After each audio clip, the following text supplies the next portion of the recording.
Magandang araw Pilipinas, ako si Andrea de los Santos.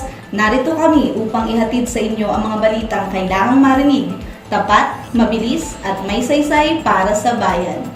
Ako si Angel Soliastre. Sa gitna ng ingay ng impormasyon, kami ang inyong sandigan sa pag-unawa ng mahalagang isyu mula sa lokal hanggang pandaigdig. At ako si Julimer Brescia. Hatid namin ang balitang hindi lang basta ulat, kundi may lalim, puso at pananaw para sa mamamayang Pilipino. Ito ang Newsline 3B. Bagong balita, bayan! Bagong balita, bayan ko sa'yo'y alay. Balita, Ilan ang humuhusay. kwento ng tunay na buhay. Palagi tayong tatayo.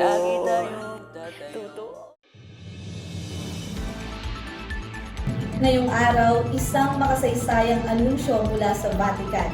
Isang Amerikanong misyonero itinalagang bagong Santo Papa. Sa Mindanao, murang bigas binili ng mamamayan. Kung saan nga ba ito galing? Ito ba ay legal o hindi? Silipin natin. At sa Senado, mga bagong halal, opisyal naman niproklama ano ang magiging papel nila sa bagong administrasyon. Yan at marami pang iba, dito lamang sa Newsline 3B. Mula sa pinakabalong kaganapan, Hanggang sa mga balitang bumabalot sa pang-araw-araw nating buhay. Tumutok na!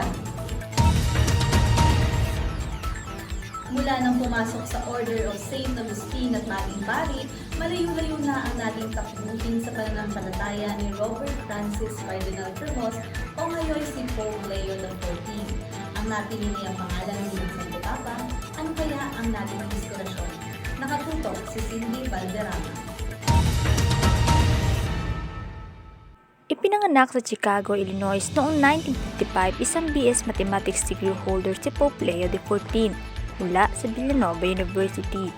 Pero nang marinig ang tawag ng Diyos, pumasok siya sa Order of St. Augustine noong 1977 at na-ordain na pari noong 1982. Pero hindi tumigil sa pag-aaral ang ngayon 69 years old na Santo Papa na may Master of Divinity at Doctorate ng Canon Law mula sa Pontifical College of St. Thomas Aquinas sa Rome. Ipinanganak man sa Amerika, naturalized Peruvian citizen si Pope Leo dahil sa tagal ng pagiging misyonaryo roon at 10 taon pang namuno sa isang Augustinian seminary. 1999 siya na-assign na pumunuo ng Order of St. Augustine sa Amerika hanggang sa maging Prior General of the Augustinian. Sabi ng kapwa Agustino na si Father Peter Casino, bilang Prior General, binago ni Pope Leo XIV ang Constitution ng Order of St. Augustine para unahin ang mahihirap. Sabi ng bago nilang gabay, hindi maaring hindi pansinin ang realidad ng maraming nagugutom. Walang matirhan, walang pampagamot. Kaya isa raw sa binisita noon ni Pope Leo ang Paseco sa Manila. Because in the world, there is social inequality.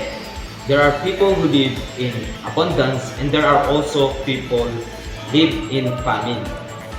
And for according to our constitutions, which was issued by Father Robert Prevost, this is a scandal. 2023 lang nahirang ni Pope Francis bilang Cardinal si ngayon Pope Leo XIV. Sa mga huling taon niya bilang Cardinal, hindi siya nangiming pumuna tulad sa immigration policies ni US President Donald Trump. Pinuna rin niya ang sinabi ni US Vice President J.D. Vance na may ranking ang pagmamahal ng Kristiyano. Pinapakita nga dito na si Cardinal Prevost, si Pope Leo XIV ay may kakayahang magsalita kahit sa harap ng tao may kapangyarihan. He can speak truth to power. Sa Chicago, Illinois, kung saan siya isinilang, buo ang pag-asa sa kanya ng mga nakakakilala. I do believe that Pope Leo, the 14th, is going to serve great faith. He very humble, very kind person, and someone who look to the Lord for guidance. Matapos siyang ipakilala bilang Santo Papa, sunod ang inabangan ng piling pangalan ng nooy si Robert Francis Cardinal Prevost. Pinili niyang maging Pope Leo XIV. Sinasabing isa ang Leo sa mga pinakagamit na pangalan ng mga naging Santo Papa. Ang huling gumamit ito mula hanggang 1903 ay si Pope Leo XIII na lumaban para sa karapatan ng mga manggagawa, kabilang ang maayos na sahod, karapatang lumahok sa mga unyon. Ang mga manggagawa ay hindi lang kasangkapan o gamit ng mga kapitalista, kundi marangal na tao na dapat alagaan at dalangin ng sinuman. Yun po yung freedom of the Ibig sabihin, kinokonekta niya yung kanyang privacy kay Pope Leo XIII. Si Pope Leo XIII, siya yung unang nagsulat ng Encyclical Rerum Novarum, konektado doon sa pasimula sa binhi ng Catholic social teachings. At siseryosohin natin yung mga panlipo ng turo ng simbahan. Pero maaari ring hango ang pangalan niya sa unang Pope Leo na tinawag ding Leo the Great, ang santo papang personal na humarap sa mananakop na si Atildahan. Isusunod na ni Attila ang pagkupkob sa Italia kabilang ang Vatican, pero nakumbinsi siya ni Pope Leo I na huwag yang ituloy. I can imagine that Pope Leo XIV will take after this, no? Justice in the world, special love and care for the victims of injustice, protect love, no? Like a father for the victims of injustice and terrorism and war. Para sa Newsline 3B, Cindy Valderrama, nagbabalita. Balik sa inyo, Miss Andrea. Isang bagong mukha, bagong pananaw na inaasahang magbibigay ng sariwang direksyon sa simbahang Katolika. Babalik kami matapos ang ilang paalala. At susunod, bigas sa Mindanao. Bakit nga ba mura? Legal ba ito? Huwag po kayong bibitiw. Ang init! Nasaan na ba si Raran? Ayun na! Okay for this? Timpladong orange, sobrang lamig! Royal True Orange, ang ultimate refreshing na inumin!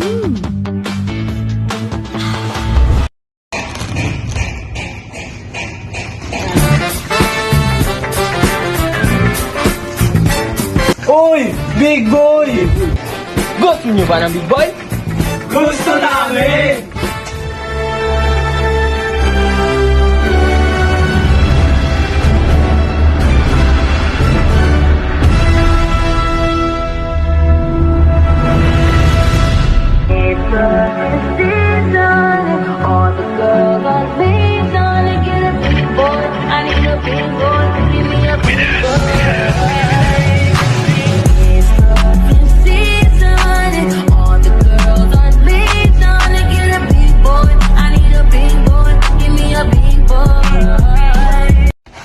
Salamat! Mas pinalaki! Pinalaki? Mas chocolate. Anong meron dito? Ito ang Fudgy Bar. Mas pinalaki, mas pinasarap, at mas pina-chocolatey. Ubar sa choco, ubar sa sarap. Fudgy bar ang gusto ko. We love fudgy. Fudgy bar ko to. Oh, laging fudgy, la la la lagi. Oh, laging fudgy, fudgy lagi. Fudgy la la lagi. Oh, laging fudgy, la la la lagi. Oh, laging fudgy, fudgy lagi. Fudgy lagi.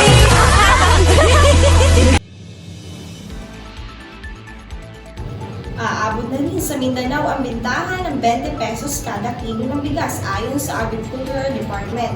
At plano na rin magtakda ng floor price sa palay para di malumi ang mga magsasaka. Nakatutok, Aldea Bulalakaw.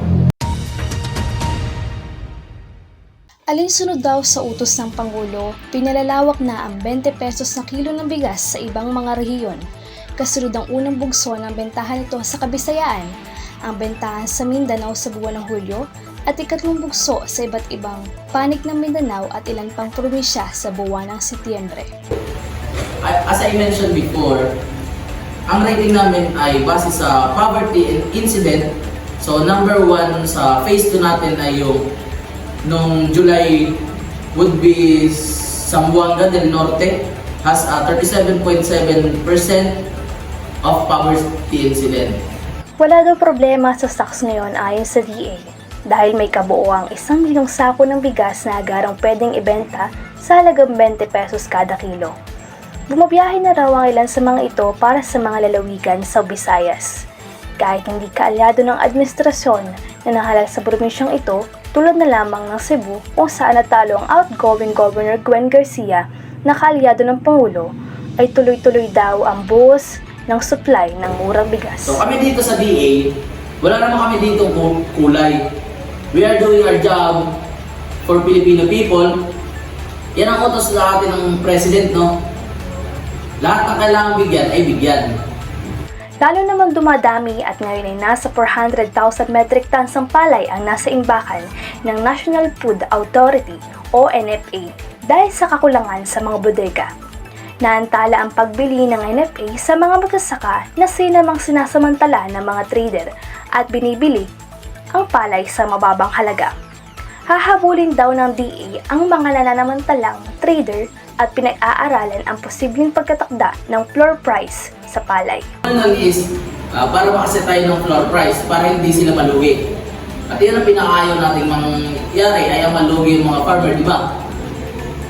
Dahil nga pinaghirapan nila, hopefully ay makahanap kami ng isang batas o ruling na kung hindi sumunod sa batas ang isang trader o isang buyer sa floor price, ay pwede nila itong kasuhan.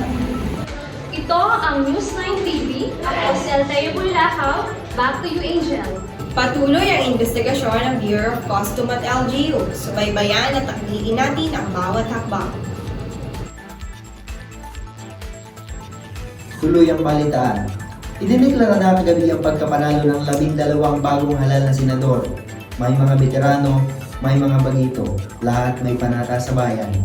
Alamin kung sino-sino at ano ang kanilang mga pangunahing agyenda.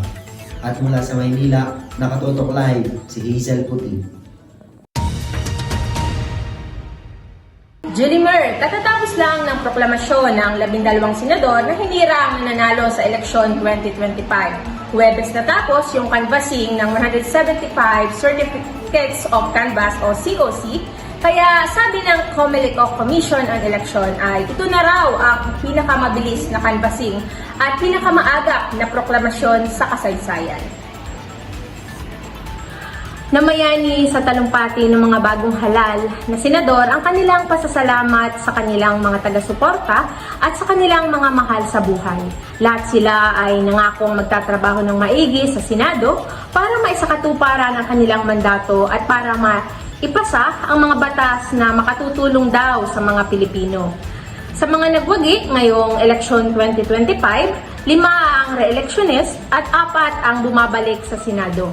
At 3 ang bagitong senador. Isa-isa silang tinawag sa entablado base sa kabuuang bilang ng nakuha nilang boto. Ang order mula sa number 12 hanggang number 1 o yung nakakuha ng pinakamaraming boto. 11 out of 12 na senadors elect ay dumalo sa proklamasyon. Si Senador-elect Kiko Pangilinan sinabi sa isang pahayag na nasa Amerika siya para dumalo sa college graduation ng kanyang anak na si Frankie. Ang ate ni Pangilinan at iba pang kaanak ang kumakatawan sa kanya. Pinroklama ang 12 Senator-elect Commissions on Election na umupo bilang National Board of Canvasser matapos nilang basahin ang kanilang Certificate of Proclamation ay bawat isa ay binigyan ng pagkakataong magputuo, opportunity kasama ang kanilang mga mahal sa buhay. Binigyan din sila ng 5 minuto para magtalumpati at narito ang talumpati ng mga nanalong na senador. Kapag ikay nanindigan para sa tama, mananalo ka. Hindi nagmaliw ang paniniwala ko sa dulo ng sambayan ng Pilipino. Nadama at alam nila ang sakripisyo at prinsipyo. At gagawa rin nila ito ng suporta at pagmamahal. 4 na taon ko na bilang senador at gagawin ko po ang lahat ng aking magagawa at sisipagan pa natin. Maghahanap po tayo ng mga batas na para sa ating mga mamamayang Pilipinong mahihirap. I promise that I will work twice as hard, that I will stand twice as firm, and I will with all my heart exhibit leadership, is about showing up, standing up. It's easier to play, it's safe, and speaking out when it's more convenient to stay silent. I will show up with a humble heart. I know that the Senate will stand up and be the leader that this country deserves. So ako po'y nagpapakumbabang muli. Nagpapasalamat sa inyong tiwala sa akin. And I am ready to serve my 4th term. Nais ko po mag-iwan ng maayos na legacy, hindi lamang para sa aking sarili, kundi para sa mga nauna po sa akin. Sila, Senator Vincent Yap Soto at Senator Filimon Soto, and mostly for the future generation of Sotos. Yan po ang aking nanay na nagsasabi, nagbibilin na huwag kayong magnanakaw. Ang akin po namang ama, ang bilin niya sa akin, ang tama ay ipaglaban at ang mali ay labanan.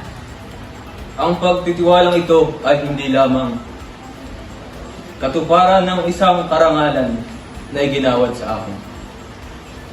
Higit sa lahat, ito sumasagisag sa isang mahalaga ngunit mabigat na pananagutan.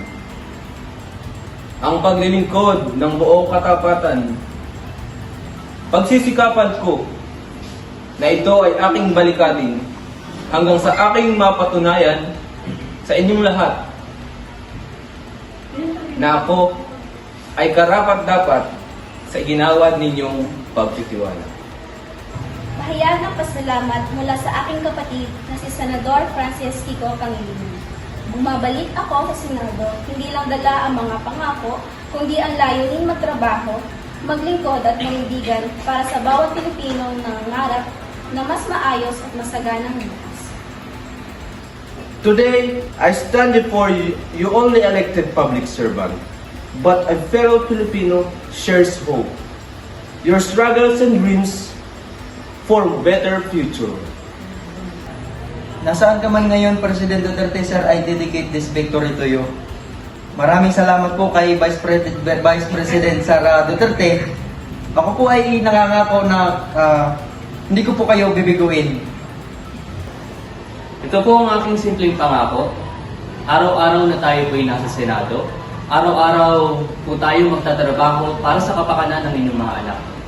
Kung paano po sila makakapagtapos, kung paano po sila magkakatrabaho at kung paano aangat ang antas ng buhay ng kabataang Pilipino. I wish to be remembered not just as a senator but as a public servant who puts first the welfare of our people at all times, particularly the poor and the less fortunate in life. Samantala, Julimer, ibinida naman ni COMELEC Chairman George Erwin Garcia ang matagumpay na eleksyon 2025 dahil sa mabilis na canvassing at walang presentong nagdeklara ng failure of elections. Pero nakakalungkot daw ang mga ulat ng vote buying. Kaya sa harap ng mga bagong halal na senador, sinabi ni Garcia ang pagnanais na maripaso ang mga batas para mapigilan ang vote buying at ang pre-election campaigning. Dapat din daw ay magkaroon ng mataas na benepisyo para sa mga guro at tumutulong na may sakatuparan ang eleksyon. Yan lang ang latest mula dito sa Maynila. Balik sa iyo, Julimer. Maraming salamat, Hazel. Muling bubuo ng batas, ngunit magbabantay pa rin ang taong bayan sa kanilang serbisyo. At hindi diyan nagtatapos ang ating pagbabantay. Kami magbabalik sa ilang saglit para sa makatotohanang balita. Dito lang sa Newsline 3W. Sa aming pagbabalik, abangan, 2 patay matapos araruhin ng SUV van ang NAIA Terminal 1, 3 sugatan. Ang Palmolive may new triple sachet with 50% more. Mas pinarami, mas pinalaki.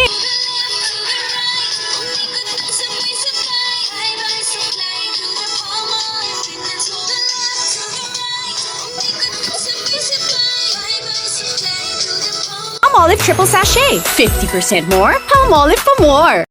Tama na. Tama na yung sobrang tapang at sobrang sweet. Mag-Great Taste White. Great Taste White Caramel lang may sweet linamnam. Yung iduduin ka sa sarap ng tamang timpla.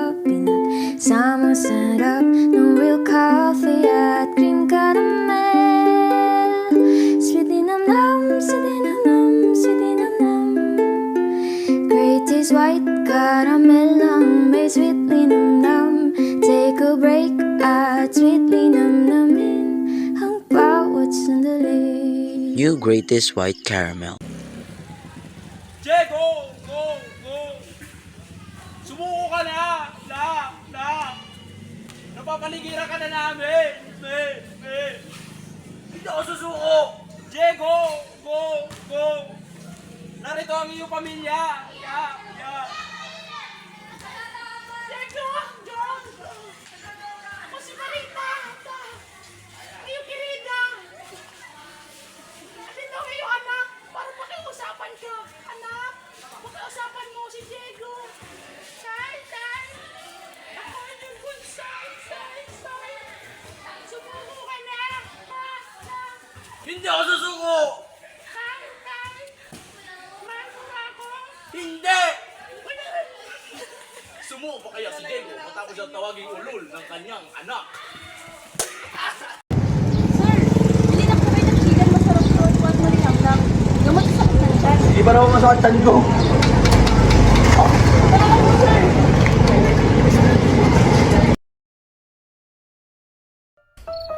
Finals na. Puyat na naman. Tambak sa schoolworks. Sumabay pa ang research. Pero, sa bawat hamon ng pag-aaral, bawat puyat at bigat ng gawain, hindi tayo nag-iisa. Kasama natin ang Lucky You, Pansit Casalo, Chili Mansi. Madaling lutuin, kaya iwas hassle. Mas pinarami, kaya mas maraming makakasalo sa hapagkainan. At mas pinasarap din, kaya mas sulit sa budget.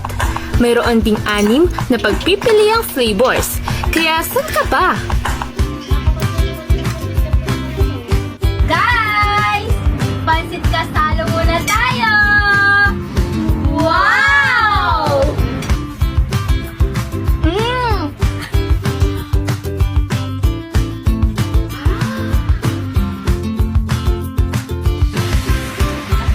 Okay na? Okay na!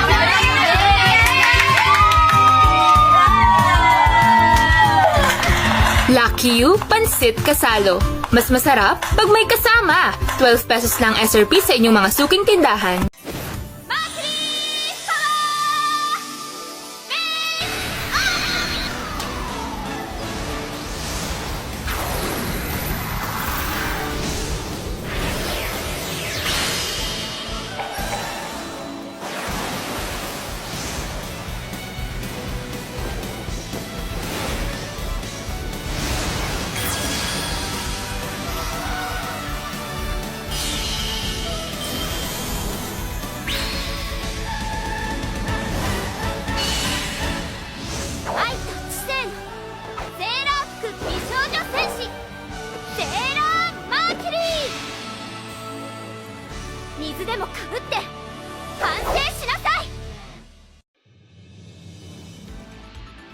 Magandang araw Pilipinas! Kayo ay nakatutok pa rin sa Newsline TV. Hatid sa inyo mga balitang tumatatak sa puso ng sambayanan.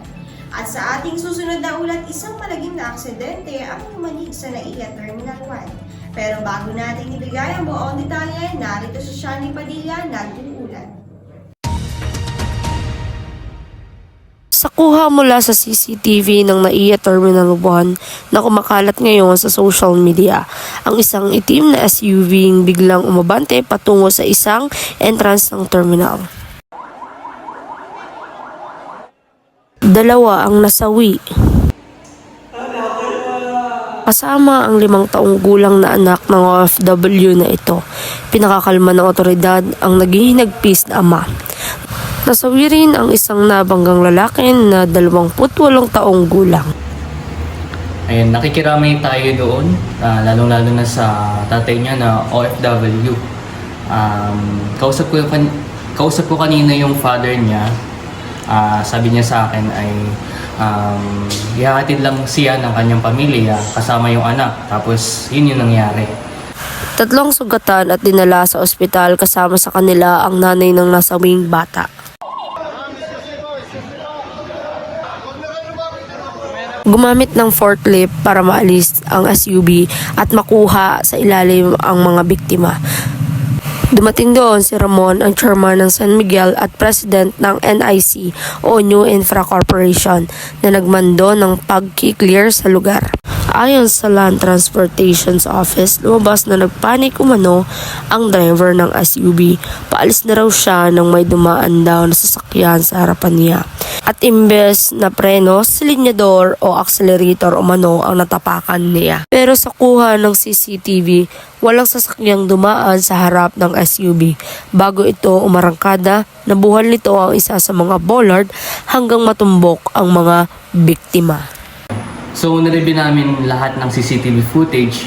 Yung driver ay may hinatid na pasahero, tapos yung pasahero bumaba dun sa pagkakasakay niya, tapos yung driver ay tinulungan niya yung pasahero na ibaba yung mga bagahe, and pumunta yung pasahero sa papasok ng NAIA.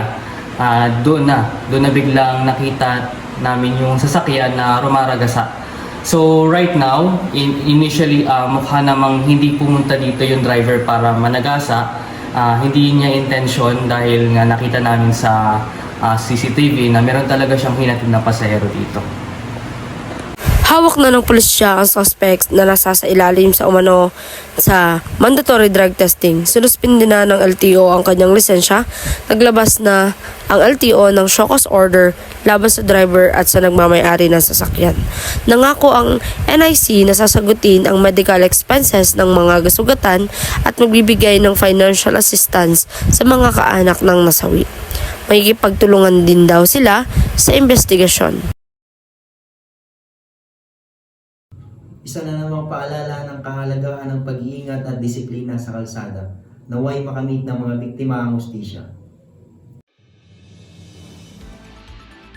Sa kabila ng madilim na ulat, may isang balitang nagbibigay ng saya at pag-asa sa ating mga kababayan. Pasok na ang Gilas Pilipinas sa FIBA Asia Cup 2025, nag-uulat Charles Azores. Eto na, patukuyin natin mga bro ang bagong balita at napakaganda sa sports tungkol sa Gilas Pilipinas bago makapasok sa FIBA Asia Cup kontra Hong Kong. Tinambakan lang naman ng Gilas sa second window ng FIBA Asia Cup qualifiers ang kalaban sa score na 93-54. At dahil dito mga bro, naging undefeated ang Gilas sa Group B. Yun nga lang mga bro, ayon sa pamantayan ng FIBA, kailangan munang maipanalo ng New Zealand ang laban kontra Chinese Taipei bago masiguro ang pwesto ng Gilas. At kanina lang mga bro, nagtagumpay ang New Zealand kaya official na ngang nakapasok ang Gilas Pilipinas sa 2025 FIBA Asia Cup na gaganapin sa Saudi Arabia. Huwebes mga bro, nung nakaraan linggo nang umukit ng kasaysayan sa FIBA ang Gilas Pilipinas matapos talunin ang Tall Blacks ng New Zealand sa kauna-unahang pagkakataon. At dyan nagtatapos mga bro ang sports news sa araw na ito.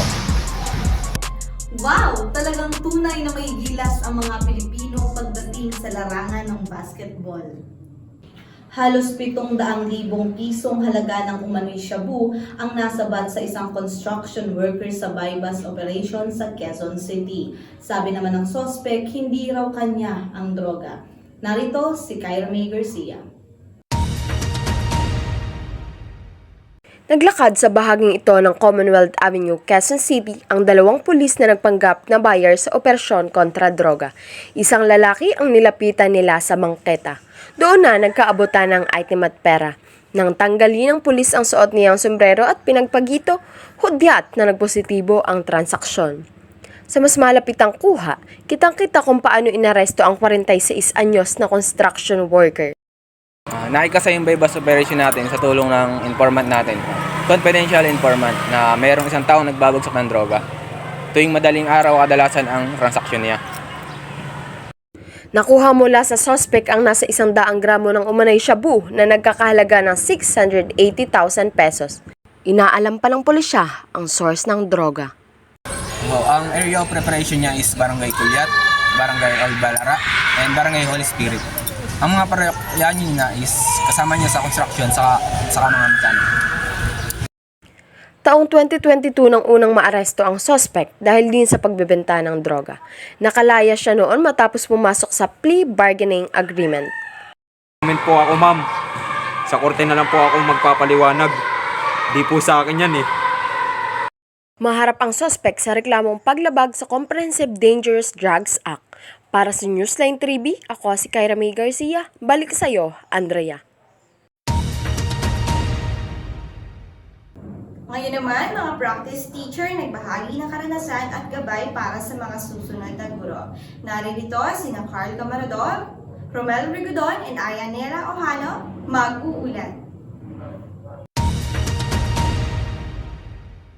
Nasa local review ngayon ang mga 4th year education students na bagong tapos lang sa kanilang practice teaching. Pero bago nila harapin ang LET, marami silang pinagdaan ng pagsubok sa pagtuturo na nais nilang ibahagi sa mga susunod na henerasyon ng mga guro. Dahil sa practice teaching, naranasan nila ang tunay na hamon ng pagtuturo mula sa pag-abot ng expectations ng magulang at teachers hanggang sa pag-handle ng mga makukulit na bata. So, ang isa sa mga pinakamalaking hamon sa amin kasi nagkaroon di ba ng pagbabago no na lahat ng mga taga-Bordeos, inilipat nila sa Bordeos. So, dahil taga doon kami, lahat ng mga teacher, kakilala namin. So, parang isang malaking hamon sa amin kung paano namin inimit yung expectation niya. Lalo na lamang at yung mga teacher na yun ay naging teacher din ng mga anak ko. So, may mga times na parang pag naandun ako, nagkakaroon ako ng parang nahihiya ako. Hindi ko maipakita yung talagang gusto kong gawin kasi iniisip ko na baka hindi ko ma-meet yung gusto nila or parang hindi nila magustuhan yung ginagawa ko. So nahihiya ako dahil yung iba din mga parang kamag-anakan, mga ganyan. Tatlong section sa umaga, tapos 2 sa hapon. E di gamit yung boses, honey. Tapos yung mga bata ay sobrang titikas ng ulo. Parang mabait lang doon, sped. Tapos ang ano naman doon sa lesson planning, sa grade 5 paano, sa 1 week ay isa lang ang topic. E di pare-parehas lang ng discussion sa lesson plan, tapos iba-iba lang activities. Ang challenge doon ay naubusan talaga ng activities. Tapos hindi mo naman mai-apply yung mga activities na iba-iba or yung differentiated na gusto mo ilagay na connected doon sa lesson or sa topic dahil hindi nga kaya ng mga bata. Minsan ay sa 1 to 5 lamang, kahit super dali na, ay natatagalan pa sila pagsasagot. Tsaka doon sa AP na subject, yun nga yung 5 section. Parang naboboringan sila doon sa topic at syempre pare-parehas. Tapos buong isang taon or buong isang grading ng kanilang mga lesson sa AP ay puro Espanyol, di nakakasawa. Kaya may mga times na yung mga bata ay parang ayaw na nilang ayaw na nilang makikooperate. Lalo na dun sa mga lower section, talagang matigas ang ulo. Kung hindi mo pa paglilistahin sa board ng mga noisy, hindi sila titigil or kung walang yung mga teacher or mga master teacher na mag-iikot, hindi sila tatahimik. Nagbahagi rin ng payo ang mga 4th year students para sa susunod na estudyanteng dadaan sa practice teaching. Number 1 talaga, dapat nating gawin sa mga 3rd year na ngayon ay magiging PT na rin. Dapat yung procrastination, tanggalin po natin yun. Huwag natin gagawin. Kasi kapag talagang hindi natin ginawa at lagi natin pinagpapabukas yung gawin, tayo din nahihirapan. Natatambakan talaga tayo ng mga gawain. At saka dapat din yung time management, number 1. Gagawin natin yan. At kapag tayo ay nape-pressure na, napapagod, hindi naman masama na mag-pause, pero wag daw tayo mag-stop. So magkaiba yung dalawang bagay na yan. So pag nahihirapan na, huminga para makapag-relax, para naman tayo ay yung mental din natin ay maayos. Pero wag din tayong susuko, pagpatuloy lang. Bitbit ang mga karanasang ito, mas determinado na silang harapin ang LET na susubok sa kanilang kahandaan bilang mga guro. Malinaw na ang practice teaching ang isa sa pinakamalaking hamon para sa mga future educators. Ngunit dala nila ang mga natutunan para mas maging handa sa LET at sa pagtuturo. Ako si Carl Camarador, kasama si Romel Rigodon at Ayanela Ohano, nag-uulat. At iyan po ang mga pangunahing balitang dapat ninyong malaman ngayong araw. Sa kabila ng mga pagsubok, naway maging inspirasyon ang bawat tagumpay at maging paalala ang bawat pangyayari na may halaga ang bawat buhay at may pag-asa sa bawat umaga. Kaya't manatiling mapagmatiyan, maging responsable at higit sa lahat maging bahagi ng solusyon sa hamon ng buhay. Ako po si Julie Brescia. Ako naman si Andrea de los Santos. Ako naman po si Angel E. Soliestre. At ito ang Newsline TV. Bagong balita, bayan. Bagong balita, bayan ko sa'yo'y alay. Balita, ilan ang humusay. kwento ng tunay na buhay.